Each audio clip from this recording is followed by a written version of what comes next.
What's going on, everybody? Gorgeous day out here in Vermont.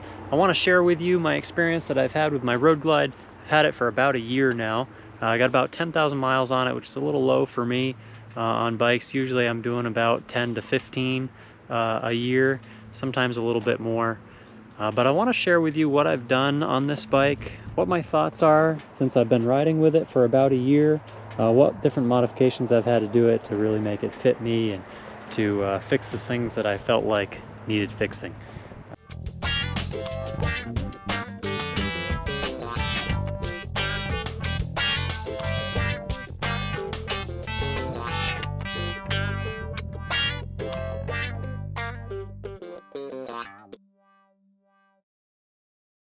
Alright, so first of all, this is a 2019 Road Glide Standard.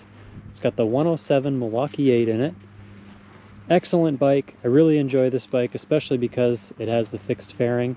The steering is independent of the fairing, so you don't have that weight that you're turning when you're going in and out of corners or making small maneuvers in a parking lot. It's really nice as far as handling goes. I heard someone describe it really well, is that it felt like the balance point was below your seat on this bike, and that's certainly true. I've noticed that myself. So in and out of corners, this thing is just great. It doesn't handle like a large bike, but being a large bike, you can get the nice comfort that it gives you on the highway. It's got cruise control, it's got a nice stereo. I've got stock exhaust on this, and I can hear the stereo just fine. One of the things that I did have to change was the windshield for my height. I'm 5'9", I got about a 30-inch inseam, and I put this Freedom Shields windshield on here, and it's definitely helped out a bunch. I can hear the radio a lot better. It goes plenty loud enough. I'm usually around half to 3/4 volume. When I'm on the highway, it's usually 3/4, maybe a bump over that. I've done some lighting upgrades that I'd like to show you as well. This is all done by Custom Dynamics. I did the front lights and a few on the rear. I'll flip the key for you so you can see it. Definitely feel like the back of this bike needs some more light. So the only thing that this bike really comes with are these, and they're not LED. So I swapped these to LEDs right away. I threw on these facial lights and then the saddlebag lights. And the blinkers are really neat. I'll give you an indication of what those look like. They're sequential. So it starts from the inside and moves out. This is the stock seat. I have another video on this seat specifically.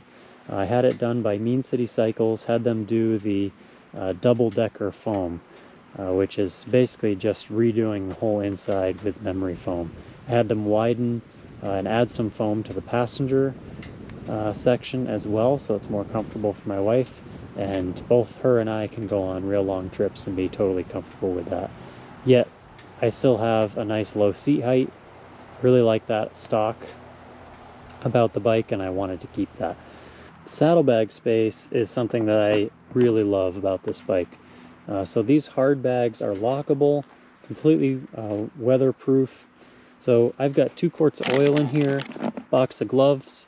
This is my camera bag, and I still have tons of room to spare in here. It's one of the big things I really like about Harley Davidson. So I talked about handling a little bit. Part of the handling is the suspension in this bike, and as much as I do like this bike, Harley fell on their face with the suspension on this thing. It will do fine. I mean, this is a touring bike. This is made as a highway bike. It will do highway just fine. A couple people on here, it'll be comfortable enough. So I've replaced the rear suspension with Ohlins. I still have stock in the front. I am planning on replacing those as well with Ohlins. So those are some of the main upgrades I've done to this bike. Now that it's got the new suspension in the rear, it changed the handling. Even though I haven't done the front, it handles way better in the bumps around the corners, tracks better. Definitely worth doing that upgrade on this bike. I feel like right off the showroom floor, that's the first thing I would throw in one of these. Other than that, they're really great. You know, they've got plenty of power. They ride nice and smooth. I love the belt drive. I know a lot of people have specific opinions on what they like, but I feel like belt drive never needs any maintenance hardly. You check the tension once in a while. There's no, cleaning and lubing like there is on a chain. There's no fluid changes like on a shaft drive. And they're much smoother than a shaft drive, I feel like. So I love that about it. Yes, it's not liquid cooled. A lot of people are going for liquid cooled these days, but it is oil cooled. And I find for everything that I do, it does totally fine. I never have any issues with it. I have the Cool Flow fan on this bike, and that certainly helps me stay cool when I've got the heat coming off the engine when I'm at a stoplight or just running slow through town. One of the things that I really enjoy about this bike as well is the controls. It's not something that a lot of people talk about when they review a bike like this, but what I've really enjoyed is how simple, easy to use they are, and that it's not overwhelming. You know, I sat on a new Goldwing a little while ago, and all the buttons in front of me was like, this is a motorcycle, right? Kind of ridiculous what some people are putting into the bikes, I feel. I'm sure that there's lots of people that like that, but I like the simplicity of this bike. You know, your main controls as far as controlling the stereo are just the joystick here on the left and the right, and that's all you use for the stereo. And then blinkers left and right are on opposite sides of each other. They are self-canceling, which absolutely love. And then, you know, you've got your cruise control here, and then your standard horn and lights and that kind of stuff. But it's just not over complicated. I really like that about it. The gauges, I feel like, are all in a nice, easy, visible place. I never have any troubles with, you know, the reflection of the sun. I know a lot of people say that, oh, I can't see my display when it's sunny out. I never have that problem. Maybe it's my height, I don't know, but I've always had great luck with this. Everything's always visible. I wear a full face helmet. I can still see all the gauges over the chin. I don't have to tip my head down or get myself at a funky angle to see my gauges. The venting is great in this bike. I have no problems with buffeting or staying cool in the summer. One of these things that you'd think with a big bike like this on a fairing, you know, it's a very large fairing. You'd think it would block a lot of wind, but I still get plenty to keep me cool. The headlights on this bike are LED from factory, which is really nice, and the dual headlights in the front provide a lot of light. One of my little pet peeves with things on motorcycles when I'm looking at different brands or when I was doing some shopping around on what to get is just the quality of build and what is metal and what is plastic. And these fenders, I like that. I don't like the flimsy fenders that you can bend and twist and they feel like you got, you know, a Twizzler on the front of your bike. I hate that feeling. You know, nice solid feeling bike. The bags are plastic, you know, but it's a rugged plastic. Harley does a great job with them, and they're very strong, hold up well.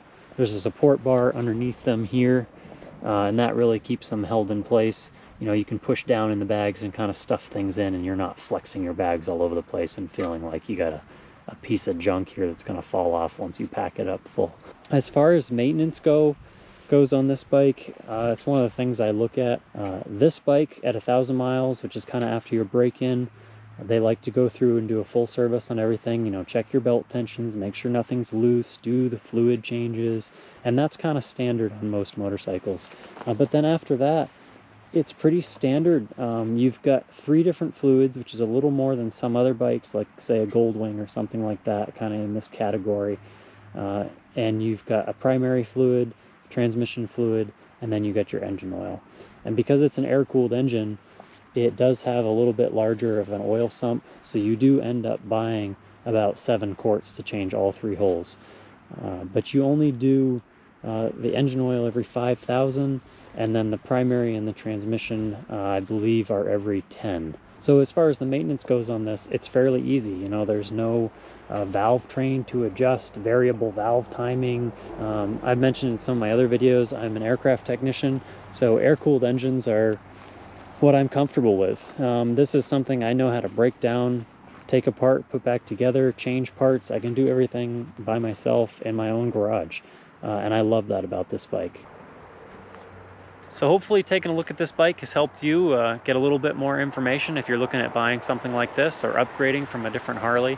I definitely recommend the Road Glide. It handles amazing. It handles like a smaller bike. It doesn't feel big and heavy, but it has the capability of fully loading down, going, you know, with your friends on a trip, camping. You know, you can do so much with a bike like this. Handles highway great. I keep up with all my friends on things like Sportsters and Dynos and everything, no problem. I've ridden in groups with sport bikes, and I mean, you can only go so fast with the roads around here, and I had no issues keeping up with everybody. And I had people riding behind me that would, on the next stop, they would say, man, you can really lean that bike over, can't you? And you can. You know, obviously it's not a sport bike. Don't expect it to do that. You know what a sport bike can do, but these bikes are really great. They handle amazing. You can lean them pretty far for a big bike. They don't feel like a big bike, so you're a little bit more comfortable on them. Definitely something you can still horse around and have fun on. Don't feel like a grandpa on it, but you can still have all the benefits of having the big, comfy touring bike. So hopefully this helps you. Please hit that like and subscribe button. That helps me out a lot. Hope you guys enjoyed the video, and I'll see you next time.